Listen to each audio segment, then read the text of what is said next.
good morning. It's a pleasure to be here. Let's see, come up a little bit further. Can we do okay? Again, my name is Bremer, and I appreciate the opportunity to share with you today some of the different aspects of energy management. Again, my company is Bremer Energy Consulting, and there's kind of two pieces here that I want to explain first. I am an advisor as a contractor for Energy Star, and that's what I'm talking about today is related to the Energy Star activities and associated with that. And Shelley mentioned some of the other activities that I'm associated with in my regular day-to-day activities. So what I'm going to go through is kind of a little story here. Talk about Energy Star background first, some of the tools and resources that are available through Energy Star, the energy management program initiatives, focus on some of the key areas there, explaining some of the other pieces that we have under Energy Star, the Energy Star challenges, and then looking at some of the energy management next steps. And there is time for question and answer at the end also. And again, this is called a workshop, so it's interactive. So please, if you have questions as I'm going through this, please don't hesitate to ask. So just a little bit on Energy Star's background. Again, it is a voluntary program that was established back in 1992. And if you look at this symbol up there, I'm sure you recognize that. Really where Energy Star started from was more from the appliance recognition. You see the brands on computers, appliances, a whole variety of things. But over the years, that's changed dramatically. And if you look at the other components now, there's the commercial industrial segment of Energy Star that supports energy development and energy programs inside that arena. Again, looking at it both from the commercial and the industrial sector. And the industrial side probably started about 10 years ago. Of groups coming together from that aspect, and really that was, I guess the automotive was one of the key ones that started back in that time frame. So again, there's over 700 industrial corporations that are Energy Star partners, and in that industrial sector, there's actually 18 different specialized sectors as part of that. And I'll talk a little bit more about that in detail as we move forward through this. Again, if you look at just Energy Star as a whole, again, being a leader, change our environment for the better, and we're all trying to do the same thing. You know, we're looking at reducing our energy waste, looking at reducing our CO2 footprint or our GHG emissions, and protecting the environment as a whole. So if you kind of look at the Energy Star approach, we're going to break some of these down as we go through this presentation and talk through this. Looking at effective energy management practices, looking at strong company energy programs, and that's really what we're going to highlight today as we talk through this. And then looking at organizational culture focused on efficiency. And I think that's a key piece that's come into play. No matter what you do inside your energy program, you know, that culture or that so-called DNA inside your organization is very critical. And again, that equals more of a continuous energy performance improvement concept. So let's talk a little bit about building an effective energy program. Energy Star's guidelines for energy management, again, you need some type of a foundation or framework. I mean, that's critical no matter what type of program you have. And I'm going to make some references to safety programs inside here. I'm not trying to imply that energy is as important as safety. It's not. But the concept, the culture, the structure, the organization, framework is very similar. Again, that foundation and framework, how to develop an energy program, as we talk through this too, this is based upon best practices from Energy Star partners. So as you look at this framework, this is what happens in regular companies that have been looked at over the years, the best practices and concepts, and that's where all this came from. It's structured on the so-called plan, do, check, action, that PDCA cycle. I'm sure all of us are familiar with that from continuous improvement. Same concept. And again, that was, as you look at ISO 50001, there's some framework that matches up. These are very similar as you walk through. And then easy and expensive way to structure an energy program. Again, we'll talk in more detail on that. And the foundation for energy programs for, again, thousands of organizations across the U.S. This is something that is ingrained in the Energy Star partner format. And on the right-hand side here, this is kind of the concept of the Energy Star guidelines for energy management. Making commitment, assess performance, action plans, both from the standpoint of create, implement, evaluate, and recognize, and again, we'll get into more of this detail. So let me talk a little bit about some of the tools that are available first through Energy Star. Because again, part of this comes down to, there's a lot of pieces, information, ideas, benchmarking, best practices out there. Why reinvent the wheel? You know, use the resources that are already available. So a couple of them from the energy program side of it, the guidelines for energy management, and I mentioned that a little bit earlier. In this afternoon session, right after lunch, we're going to walk through this in much more detail. So I'll just hit highlights of them in here because of what our afternoon session is going to be. Again, that gets into the assessment matrix. As you look at the guidelines for energy programs, there's the industrial sector, there's the commercial sector, there's small industrials. Again, it's an avenue of different opportunities there and programs that are available for you to use. Some of the other pieces there, teaming up to save energy, how to build an energy team, energy strategies for the road ahead. That was something that was done probably about 10 years ago where industrial companies got together and looked at how do you develop a strategy, short-term and long-term for energy. So this is something that's based upon not looking out, 1 to 2 years, but looking out 5 to 10 years and developing that strategy for an organization. So again, as you look at the website and all the information, all this is available on there. I'm just trying to hit a few highlights for you before we dive into the energy program component. So some of the other tools, technical resources, again, the energy guide. This is actually part of the industrial groups where they get together and they have actual energy guides that have been developed. And as an example, with the automotive group that got together years ago and developed this, it's setting standards and best practices for a typical automotive plant. So they go through and look at the body mold, they look at stamping, plastics, assembly, and they said, here's best practices for energy efficiency inside those different shops. It looks at air compressor systems, it looks at steam systems, all that guidelines are in there, and it literally goes through and gives you best practices or ideas that you can look at your own plant. And again, as you look at the spectrum here, it doesn't matter whether you're automotive, whether you're food or whatever you are. When it comes to energy, there's very similar pieces that everybody looks at for energy reduction. One of the other ones is Portfolio Manager. Some of you maybe heard of that. It looks at tracking of information. This is probably more from a commercial standpoint, but also industrials use it. Looks at energy performance benchmarking. So as an example, if you're in the hotel industry, you can go in and look at the information inside this Portfolio Manager, and it will benchmark against all the other hotel companies that are involved in that or have their information in there. Industrial Energy Management Resource Center, again, just online library of resources and helpful web links. Partner profiles, those are case studies of projects that are actually done inside industrial companies for, again, projects that have information of how to do and the results associated with them. Again, just looking at some of the technical resources, networking and training. There's all kinds of activities that occur, monthly partner web conference series. There's the annual partner focus meeting where all the companies come together on an annual basis and share their best practices and ideas. So as an example, again, I'll refer to automotive when that was first done. These annual events that occur, literally all the automotive companies actually got together and we sat down in the same room and we talked about our best practices and problems that we have in our energy programs. And again, that's something that's common through these different industrial groups. Supply chain working groups, again, this doesn't pertain just strictly to the end user, but it also looks at the supply chain, your part suppliers, both upstream and downstream, also being looked at for energy reduction opportunities. And then just your basic energy management training, web-based training on Energy Star tools and recognition that's available. So again, these are all things that happen inside the Energy Star umbrella that are available to you as an Energy Star member. Communication resources, again, looking at the recognition, looking at promotional ideas, the so-called marketing side of it, posters, energy efficiency awareness, getting people involved into your energy program. Again, just some examples. So let me talk a little bit further about this assistance for specific industries, these industrial focuses.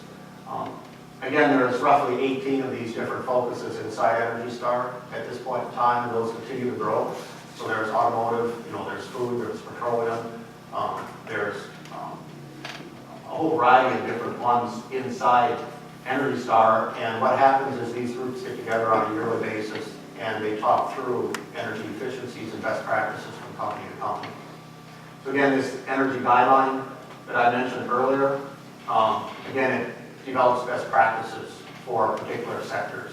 So again, the automotive had one, the petroleum has one. Here's best practices that are identified and efficiencies that can be shared, opportunities there from plant to plant or company to company. The other thing is there's an energy performance indicator, which is called an EPI. That's actually a benchmarking information. So as an example, with all the automotives, they took all their information from all their plants, and they would come out like with an MMBTU per vehicle. That's a reference indicator for that particular sector. And with that, the companies would benchmark against each other and compare best practices. So there's indicators out there also. Sharing best practices related to ideas and concepts. Again, a whole variety of things that take place from that standpoint of sharing best practices. And then the networking among the sector energy managers. So if you look at the sectors, these are some of them that are already in place, and there's always more in development. Again, you can go all the way from cement, concrete, air processing, food processing, automotive. Again, there's a whole variety of them in there. Developing more each year as we progress through this. But again, these are where the groups get together and they share best practices and ideas and concepts as part of the Energy Star focus groups. So that's just kind of setting a little bit of background with Energy Star and some of the tools and resources that are available. Let's talk into more of the details of talking about the energy program and the structure of a typical energy program that would be helpful in any type of an organization. So how effective is your energy program? So let me ask you a couple questions. First, if you try to categorize your energy program currently where it is inside your organization, whether it was more sophisticated, whether it was basic, whether it was non-existent, raise your hand for those that feel you have a very well-defined energy program that would be more sophisticated. Okay, so we have 3 of them in here? Okay, good. What about more of a basic energy program, just kind of an average?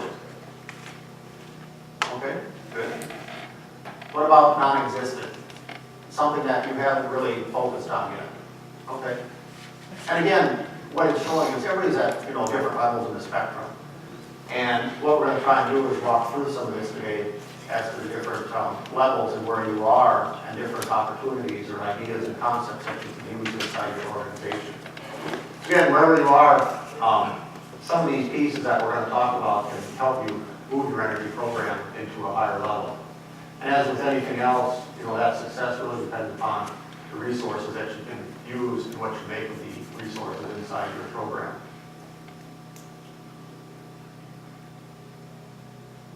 So you don't have to answer this unless you want, but these are just kind of food for thought questions. So what's the current situation of energy in my plant?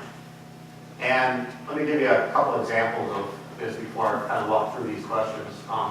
One of the activities that we did inside Toyota, besides our own energy program, we focused on our suppliers. We had energy initiatives that we worked with on our suppliers, and we had roughly 700 suppliers, and we were working with them, and we probably did 150 of them. And these were some of the questions that we asked before they came in, before we started getting into best practice sharing with our suppliers. How much do you annually spend on energy? And it was interesting. We had a group of probably about 20 different suppliers that came in, and some of these were in management level, some were CEOs, and we asked this question. And some of the presidents literally said, I don't know how much energy we spend. And what we found out was they spent over $1 million a year. And they said, we don't know. He was embarrassed, but he was very truthful about it. But he said, based upon what's happening, I'm definitely going to spend more time on it because we got into some of these other questions. What is the energy cost per unit of my product? You take your typical Gizmo gadget that you make and send out the door. What percent is energy? Is it 20? Is it 10? Is it 1? What is it? It's something you need to know to understand. And typically, within the automotive sector, that's 2 or 3%. That doesn't sound like much. But when you spend a couple $100 million a year, 2 or 3% adds up very quickly. So again, it's trying to put it in perspective, understanding your current situation of energy used inside your facility. What percent of my product cost is related to energy? Again, looking at that component. Do I have risk mitigation for energy cost spikes? Happens all the time. Our cost spike for gas went the opposite way over the last couple of years, but 5 years ago, 10 years ago, it was $10 to $15 an MMBtu. Were you all prepared for that? Hopefully you were, but I bet not, because a lot of companies aren't. And that's something we're dealing with no matter what company you walk into, looking at those so-called cost spikes. Is the energy supply of my plant reliable? How many hours or minutes of downtime in your company have you had because of the utility supply going away for electricity in the last year? You should know that, what that is, because that impacts what happens inside your plant. Do I have energy initiative or activities in place? Again, that's all over the spectrum. What am I doing inside my organization? Are employees engaged in our energy program? And I go back and compare that to safety again. If you walk in a company, usually you can see a safety element right when you walk in the door. How many occurrences or incidents have I had in the last year? You can walk out on the floor and talk to a team member and they know who the safety director is. They know everything about safety. They don't know what numbers to call. And again, I'm not trying to say energy is as important, but it's the same concept. That's what you should try and do inside your organization. And what is my long-term energy strategy? Not just 1 year, but 5 years, 10 years out. What is that? It should be part of the profile of the company as a whole, if you want to call it the culture, the DNA of it. So again, just some basic questions that you go through and try and understand what is the current energy status in my company or my plant. So again, why is energy important? Managing energy is good business because it strengthens the bottom line. It is a cost. It's an operational cost and a controllable operational cost. Financial analysts, view quality of energy management as a competitive advantage. It is. If you go out there and start talking to the financial spectrum, and they come and look at your company as a whole, that will come up. Whether it's sustainability, whether it's energy, whatever you want to classify it as, it will come up. Again, it's a resource to produce a product. Well-run energy programs can reduce energy costs by 5 to 10% annually. And let me put a quantifier on this. For companies that are first starting out, it's not difficult to walk in there and get a 10% reduction in the first year. Those are mostly operational improvements. That's not capital, throwing a whole bunch of money at it. That's operational initiatives. So kind of, when you first set up like that. For some of the companies that have well-run programs, you guys have raised your hand, that's not going to happen. I see Brad looking at me smiling. No, that's not going to happen. It gets tougher each time you walk through that. And then controlling energy costs, or controlling energy, reduces the company risk. It is a risk. It's a financial risk. It's a supply risk. It's not just about cost anymore. So again, just some key pieces there as you talk about your energy program as a whole. I had to put this up there because when I walk into plants now as putting on my other hat as a consultant and not being on the other side of the fence, running program inside Toyota, I look at some of the questions and some of the comments that come back to me. Why aren't you focused, or what do you first ask me the current situation inside their plants? Can they answer that? And then if they can, start talking a little bit more in detail. We don't have the resource or the manpower to do it. Understand, that's always going to be a piece in there, but there's different ways to, move around with that. What's the priority of energy inside your organization? We can't get any funding or budget. Anybody can walk into any plant and find operational improvements. I'm sorry, if you say that you've taken care of all the low-hanging fruit, I'm sorry, I don't believe you, because there's all these opportunities. That's the so-called continuous improvement or Kaizen approach. There's always opportunities for improvements. We've always done it that way. That's always a good one. And there's nothing wrong with that, but change never hurts. Energy is a minimal cost, so no need to focus.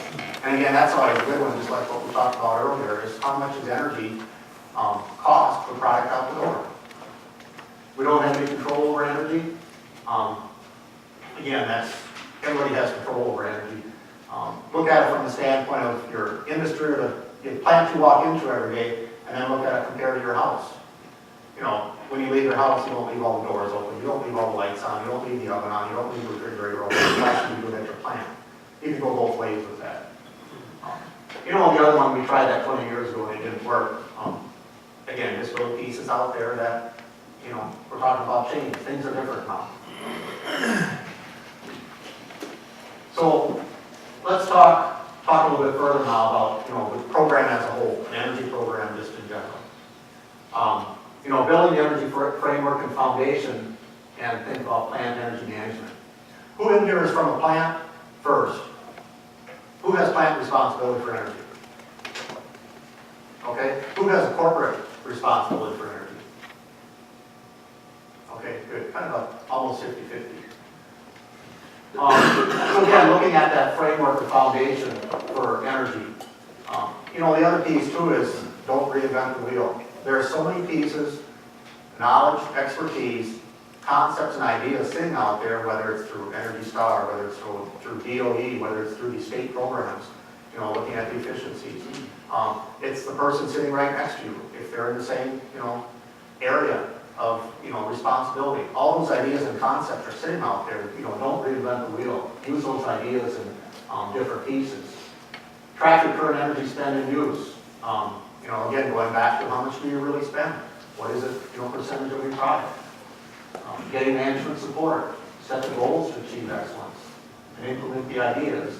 And what we're going to do is take each one of these and break it down in a little bit more detail, give you some ideas and concepts from the energy program approach. So again, you're going to see this multiple times, and you're going to see this afternoon too. Guidelines of quality energy management. There's really, 7 different steps to building an energy program. Making a commitment, that's the company as a whole. That's not just related to the management, senior management or middle management, it's everybody inside the organization. Assessing your performance. Do you understand how much energy you currently use and where it's being used? Can you break it down by process? Can you break it down by your shop or department? Setting those performance goals, whatever that happens to be, whether it's a 2% reduction a year or 5 or 10, whatever that is, whether it's short-term or long-term, setting those goals and those targets. And then the other piece is, create the action plan, implement, evaluate. That's typical, not just for energy, but any type of a project or activity you're doing. It's very similar, whether it's quality, whether it's production. Those concepts, again, are very similar. Evaluating that progress and then recognize achievements. Again, we're going to go into detail into each one of these this afternoon, and we're going to talk about them. So I'm going to leave it at that point. Let's work on a few of the other concepts and ideas there. So let's kind of just move through this, because again, everybody's at different levels in here, so let's just kind of step through some of the key pieces of an energy program and taking some ideas and concepts with that. So again, just looking at what that current situation, your first step, track your annual energy spend. Again, back to the questions I asked earlier. You know how much you spend, where it's being spent, the cost per product, as a percentage of controllable cost. Try to gather all that information and understand what that is. And being able to track that, not just for, the last 6 months or the last year, but, we went through an economic downturn here where mostly, if you look at companies across the U.S., a third of their product went out the door. So look at a trend over years. Where are you? Don't just take the last year or the last couple of years, because it may not be a good reflection. So again, gather that kind of that same time period for cost. So again, whatever your fuels are, whether you use gas, whether you use electricity, whether you use fuel oil, understanding what that all is and try and roll it up into some number like energy to use per product or some engineering that makes sense inside your company. And when it comes to these matrices, don't try and invent something brand new. Look at your accounting group, look at your purchasing group or some of the other groups. They have something per unit that they know the cost of what it takes to make a product inside your plant, and try and do something that's very similar. So again, just kind of the first step, estimate the savings. So I spend, $100 per product out the door on energy. And understanding, is that realistic or not? Is $100? Maybe my competitors are at $50. Trying to understand and benchmark with other companies or other organizations to understand, again, what is that number, and trying to set some reduction targets or goals related to that. And again, I still go back to that, if you don't have much of an energy program, usually a 10% number is not uncommon that you first start off with. You know, try to get that low-hanging fruit very quickly. That's not going to happen consecutive from year to year, but at least it kind of sets that stage. You know, what is the dollar value of 10% of your energy spend? So if you spend $10 million a year, you can save 10%, that's $1 million. How many products would you have to make up for that $1 million that you're spending on energy that you really don't need to? You know, if you go into a CEO and start talking about MB2s for Gizmo, they're just going to glaze over. They have no idea what you're talking about. But put it in dollar terms, that's different. They can understand that. So again, translate the saving numbers into the amount of product that you would have to be made, sold, equal that savings. Again, try and compare it to something else unrelated to that. So again, the first step is just kind of setting the current situation. This one, now you're starting to estimate the savings.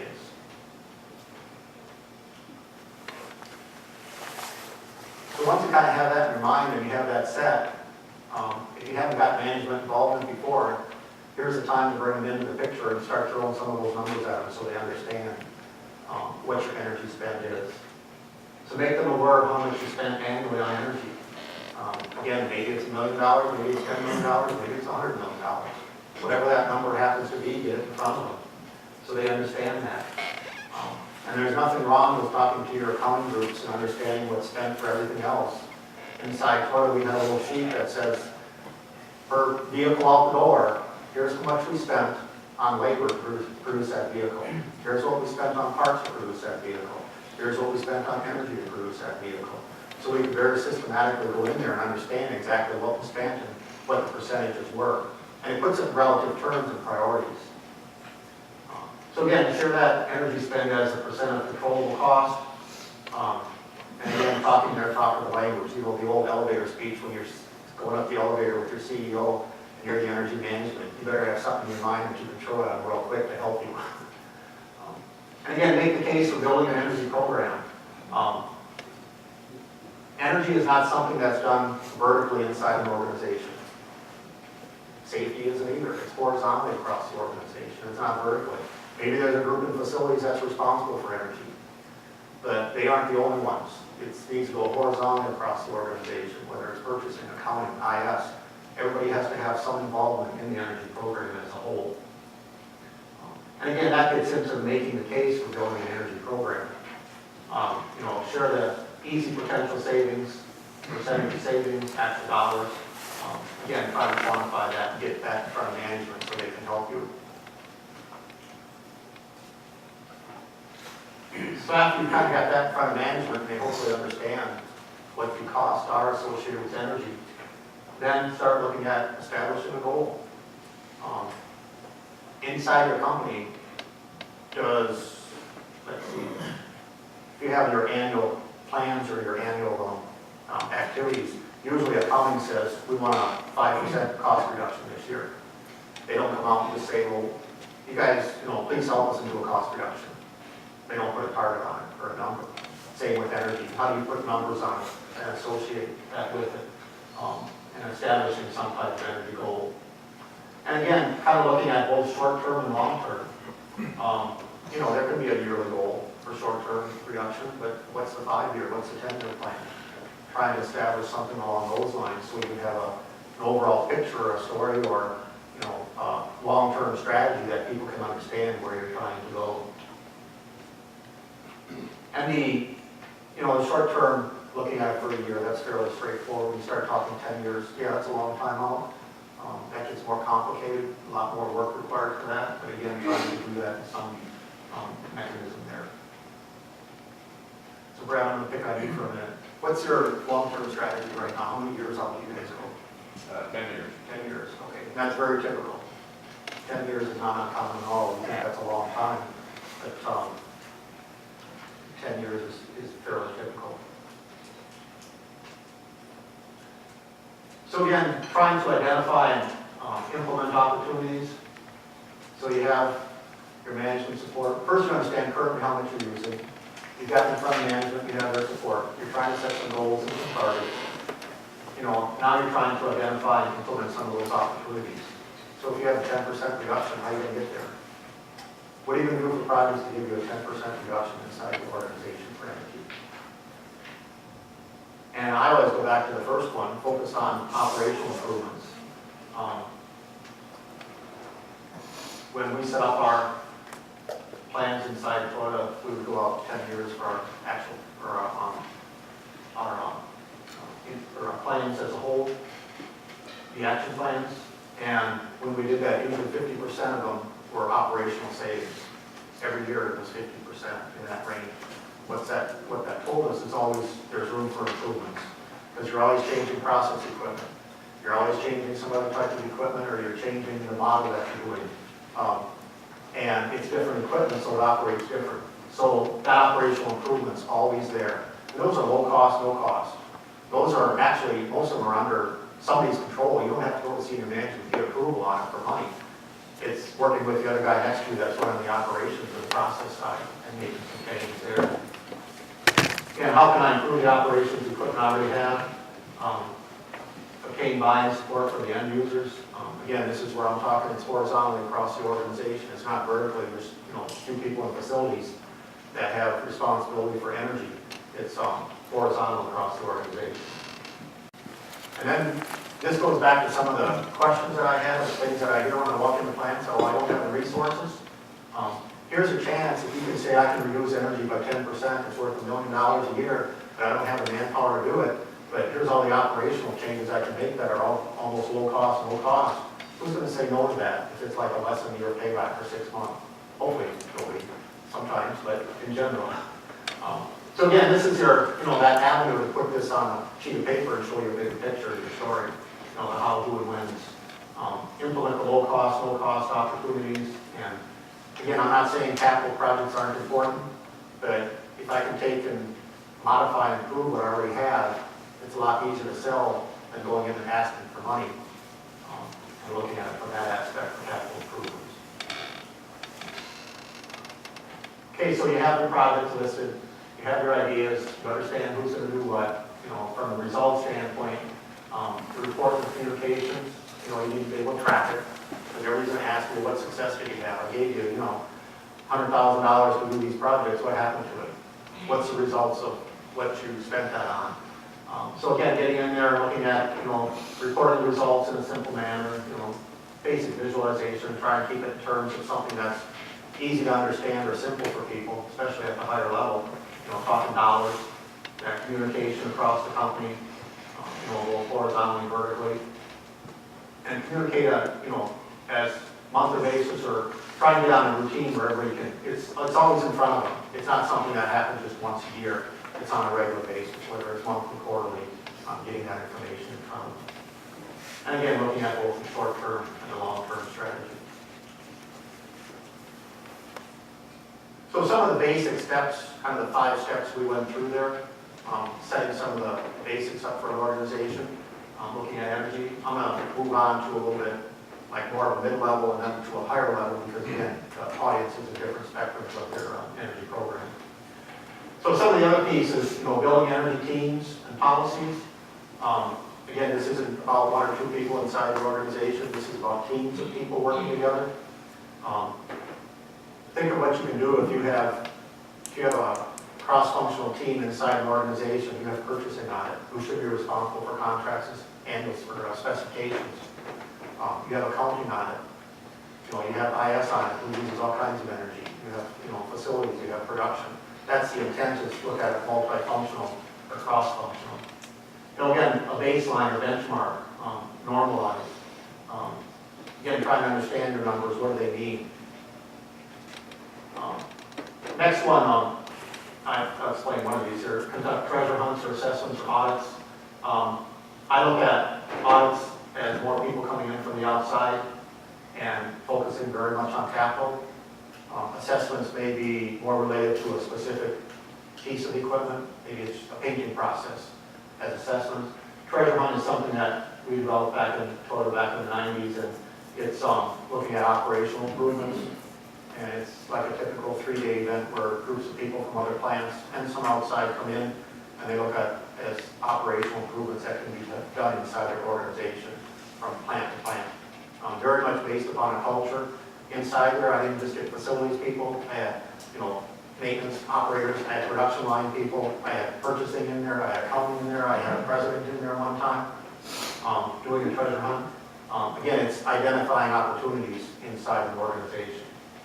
Then create, implement, evaluate the action plans. Again, you have a strategy and how you tie those together. The other piece too is, communicate, motivate, train, engage employees.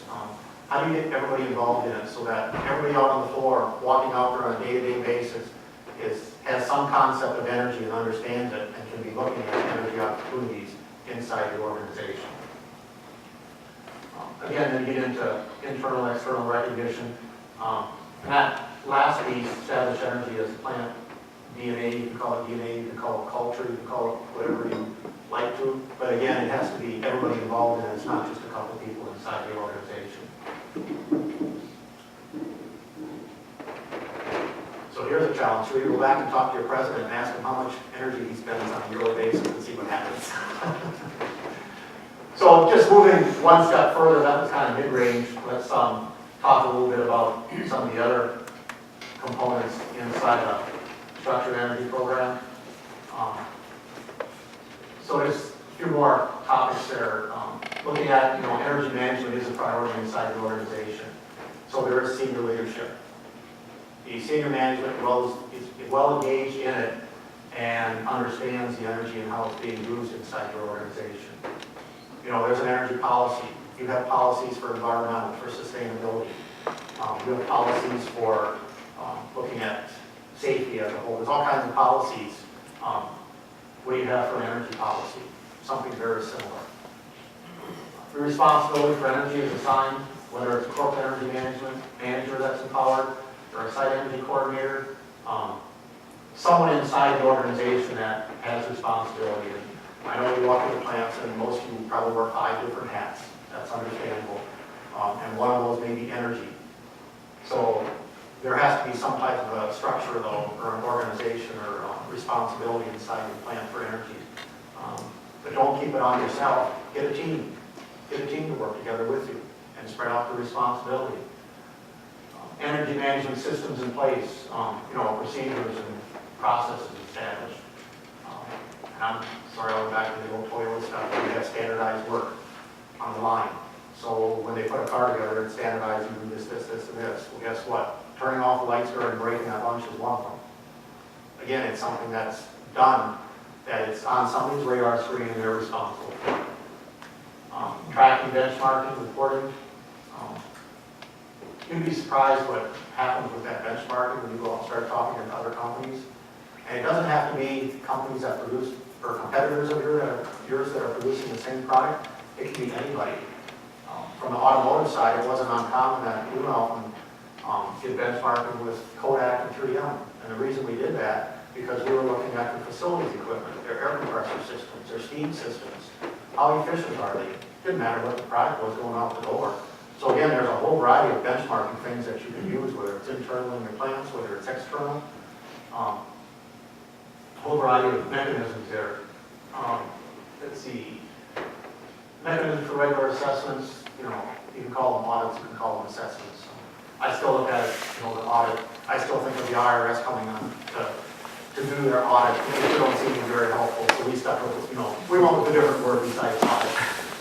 Capital projects, there is a time for capital projects. There's no doubt. I'm not saying that's not relevant, but how do you look at your low cost, no cost products or projects first? And then, the strong communications. We as engineers, I'm an engineer, we look at our ability for marketing and communicating with other organizations. It's always difficult to get your internal and external affairs inside your organization to help you with that. It works much better. Help for building an energy culture. Again, just some key pieces in there. Looking at the structured partnership programs, benchmarking, recognition, sector-specific tools and resources. Again, it's a whole variety of things that can help you through the tools and the resources that I mentioned earlier. Couple pieces I'd like to throw in here just from an Energy Star standpoint, because these are some areas that definitely help with energy reduction also. Energy Star has a challenge for industry that companies are involved with. And what it is, it's you're committing to a 10% improvement in energy intensity per unit. not absolute, within 5 years or less. So that's roughly 2% a year. And as you would take that challenge, literally what it's looking at is energy intensity metrics. You know, there's a baseline. You develop an action plan of items that you're going to go ahead and implement. Again, it's a 10% over 5 years. You sign up for that challenge, and then you get a verification. What this does is it helps support senior management's responsibility or commitment to your energy program. So if you're putting something in front of them, after you go through all these other pieces and get them involved and get them committed into it, saying, okay, let's put our money where our mouth is. And okay, here's a plan that can be done. And there's hundreds of companies that have taken this challenge with that. DOE has some pieces on it. There's a whole variety of different challenges, but it's a very helpful tool. And again, there's some pieces in there of looking at that from there's templates, there's tracking systems in place, a whole variety of things. I'm supposed to be done at 11. Okay. A couple other pieces from a recognition standpoint.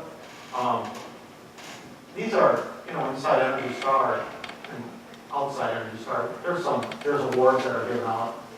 They're really, prestigious awards because they're putting companies at the top level inside their energy programs as a whole.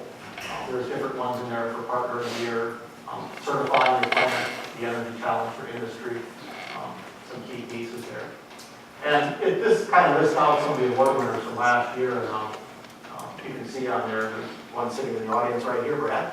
Congratulations again. And again, this isn't just for 1 year. How many years in a row have you guys won the state? 5 years in a row. They've been at the top level of energy programs inside their organization.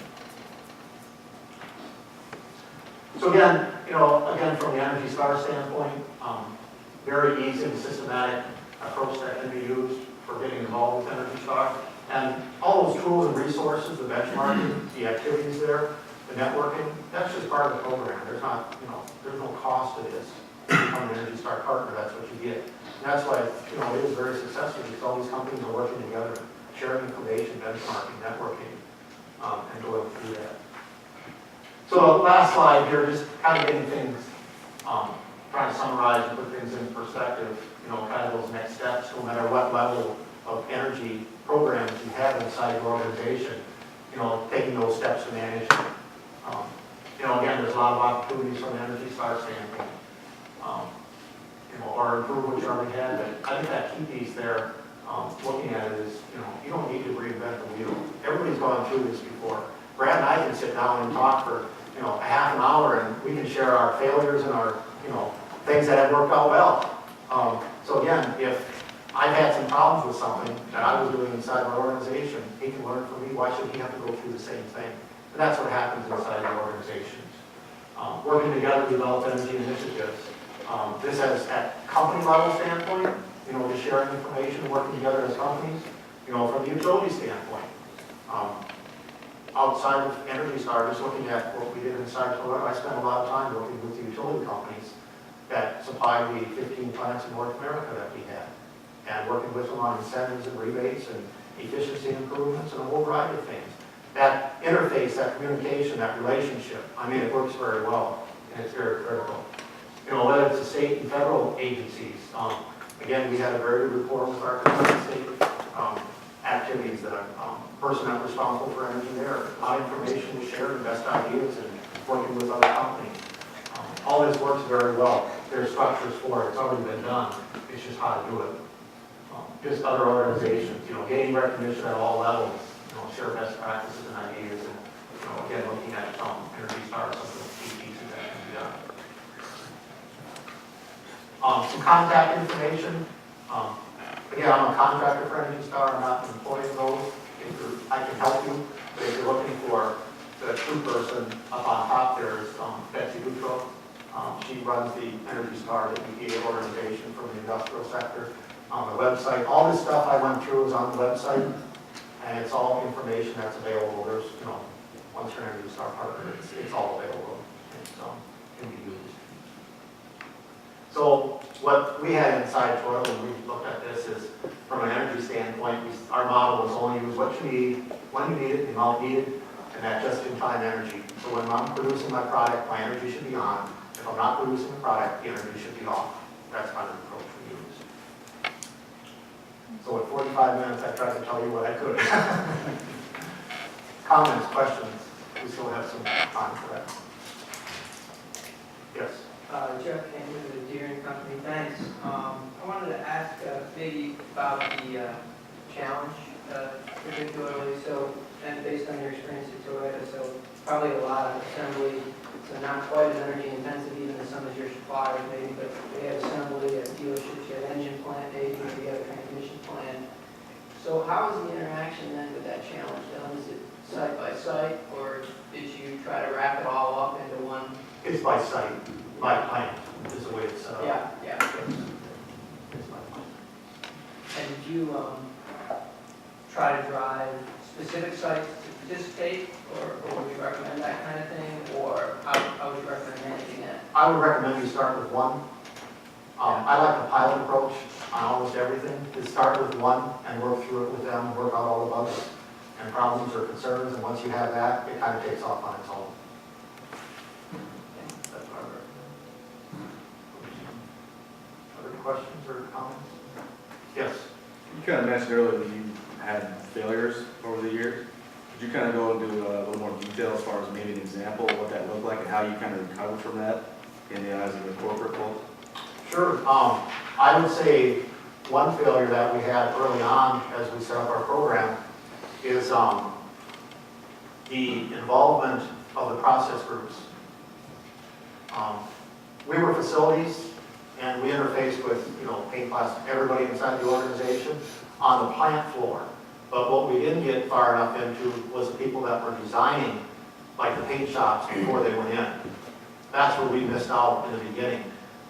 So we were doing all these Kaizans or changes on the floor, and then they were putting the same stuff back in, and we had to go back and redo it again. That was one of the biggest problems I saw, if I could reflect back on our program inside Toyota, was that. And that's a challenge, because these guys are interested in construction, and what their bottom line is, we're looking at it we're looking at a life cycle when we focus on it, so it's operations too. And trying to get those two together inside an organization, that's a challenge. A lot of people are nodding, yes. Other questions or comments? Yes. Just wondering if, so you mentioned the challenge, and once you got to a 10-year perspective, that like, I'm thinking of equipment obsolescence and maintenance and stuff like that. If you stretch it out over 10 years, do people start to understand the opportunities?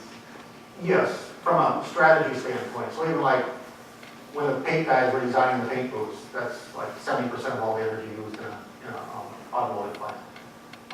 What we would try and do is, if they could see the overall strategy and our goals and our targets, and then what happened is they had the same targets as paint, inside paint, as we did as a corporate. So they had to look when they designed it, how can I reduce the energy by 5% or whatever that number was too. And as they went through their new equipment specifications, we literally had to sign off on it too, from energy saying, yes, it is more energy efficient, or things were looked at.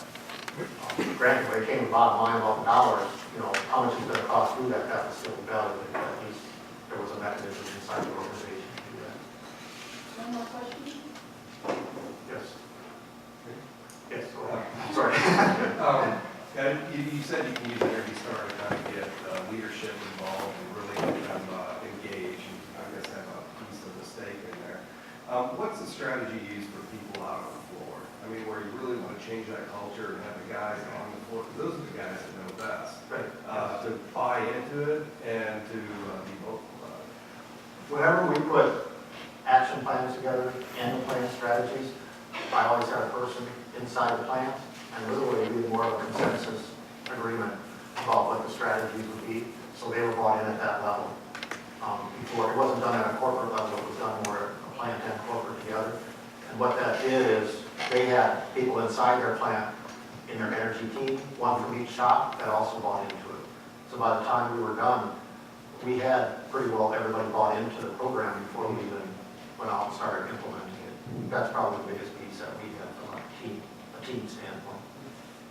takes time, it takes a lot more time to do, but once you're done, people are bought into it. It's very easy to implement. Easier.